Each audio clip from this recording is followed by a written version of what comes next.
شعور کی تربیت کے لیے، شعور دینے کے لیے کوئی اہتمام نہیں تھا. نہ آپ کے تعلیمی نظام کے اندر اہتمام ہے، نہ آپ کے دینی نظام کے اندر اہتمام ہے، نہ آپ کے میڈیا میں اس طرف دھیان ہے، نہ آپ کے سیاستدانوں کا اس طرف توجہ ہے. بلکہ سیاستدان اس وقت پاکستانی قوم کی حیثیت، میں یہ جملہ معذرت کے ساتھ عرض کر رہا ہوں، چونکہ ہم سب ایک ہی قوم کے، ایک ہی امت کا حصہ ہیں. ہمارے ساتھ جو کچھ ہو رہا ہے، ہمیں سیاستدانوں نے، ہمیں حکمرانوں نے، ہمیں اسٹیبلشمنٹ نے، اور ہمیں نام نہاد مذہبی پیشواؤں نے کیا کیا ہمارے ساتھ؟ ہمیں سمجھا کیا ہے؟ انہوں نے قوم کو گدھا سمجھا ہے. گدھا، گدھے سے زیادہ آپ کی ویلیو ان کی نظروں میں نہیں ہے.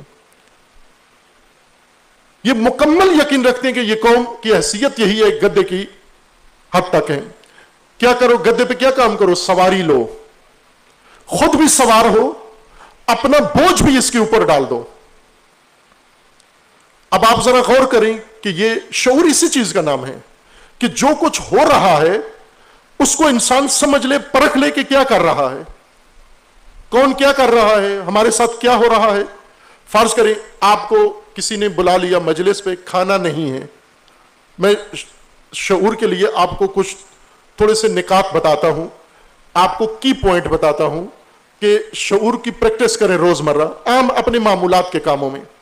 مثلا آپ کسی کے کھانے پہ چلے گئے، مجلس میں چلے جائے، کہے کہ وہاں کھانا کم پڑ گیا، نہیں تھا تیار، اور وہ ٹائم پاس کرنے کے لیے وقت گزر گیا، کھانے کا ہو گیا ہے، کبھی آپ کو ایک کام پہ لگا دیتا ہے، کبھی جی مومنین تھوڑی دیر انتظار کریں، ابھی یہ کام کرنا ہے، دوسرے کام پہ لگا دیتا ہے. پھر اعلان کرتا ہے کوئی اور ربائی پڑھنے والا ہے تو بھی آ جائے، کوئی تلاوت والا ہے تو بھی آ جائے، کوئی ترانہ پڑھنے والا ہے تو بھی. یہ جو سب کو باری باری بلا کے، یہ کیوں؟ شعور والے کو پتہ چل جاتا ہے کہ کھانا نہیں ہے یہاں پر. یہ جو ٹائم پاس کر رہا ہے بندہ، یہ جو ہمیں گھما رہا ہے، اس کا مطلب ہے لنگر کا انتظام نہیں ہے. لہٰذا جس کے اندر یہ شعور اسی فہم کا نام ہے.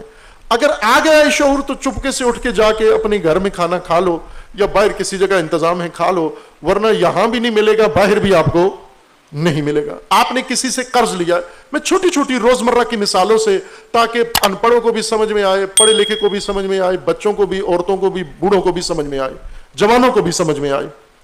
اگر آپ نے کسی سے قرض لیا ہوا ہے، یا آپ کا کسی نے آپ سے قرض لیا ہوا ہے، وہ آپ کے پاس نہیں ہے یہ پیسہ دینے کے لیے، جب وہ آپ کو فون کرتا ہے، آپ کا قرض خواہ، آپ کال اٹینڈ نہیں کرتے، پھر وہ آپ کو کہتا ہے کہ وہ اصل میں وہ میں مصروف تھا اس وقت، میں فلاں تھا، میں بڑا، یہ ساری وہ کہانیاں سناتا ہے آپ کو.